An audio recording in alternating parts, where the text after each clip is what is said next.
Well, good morning, church. Malachi. Oh, Malachi. What a great prophet. Malachi chapter 1, just verse 6. There's 8 questions he's going to ask, and then we're just going to say something really simple about this passage to you today. A son honors his father, and a servant his master. It's a clear fact. A good son honors his father, and a good servant honors his master. God speaking through Malachi. Then if I am a father, where is my honor? If I am a master, where is my respect? Says the Lord of hosts to you, O priest who despise my name. But you say, how have we despised your name? You are presenting defiled food upon my altar. But you say, how have we defiled you? In that you say, the table of the Lord is to be despised.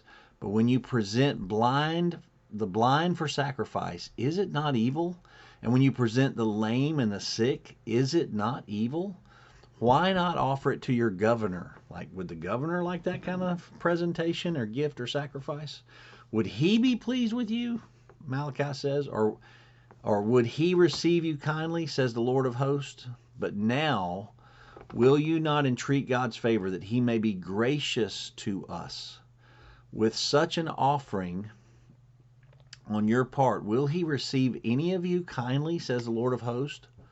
And this is the verse that sort of terrifies me as a pastor, as a minister of churches and helping other churches. Oh, that there were one among you who would shut the gates, that you might not uselessly kindle fire on my altars. I am not pleased with you, says the Lord of hosts, nor will I accept an offering from you today. It's literally like in the New Testament, it would be like Christ saying, today we're going to shut the church and you're not going to come fellowship with me. I'm not going to open the opportunity for you to be in my presence. Just rather you shut the door today. Man, that's a harsh, harsh verse. But here's the point I want to make, and it's real simple. Not going to be long at all this morning. God doesn't do leftovers. You can't do leftovers for him. He doesn't want your leftovers. He doesn't want half-hearted efforts that you give him. He doesn't want weak attempts at serving him. And he sure doesn't want excuses as to why your sacrifices for him are not meaningful in value, why you didn't give it your all. He doesn't want your leftover time, your leftover energy, your leftover money, and your leftover resources. God's not pleased with that. Whole point of Malachi 1 doesn't help please God. Why doesn't he want leftovers? Glad you asked. Verse 11, from the rising of the sun to the setting of the same, the name of the Lord will be great among the nations. That's why, because he's the greatest. He's the greatest God ever. He's the only true and living God. He gave his all. He gave his greatest for us.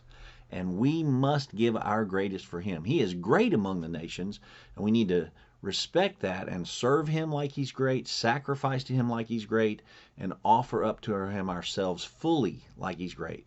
We don't need to give leftovers to him. So I pray you'll be blessed today. Take that as a good challenge, and we'll see you back soon.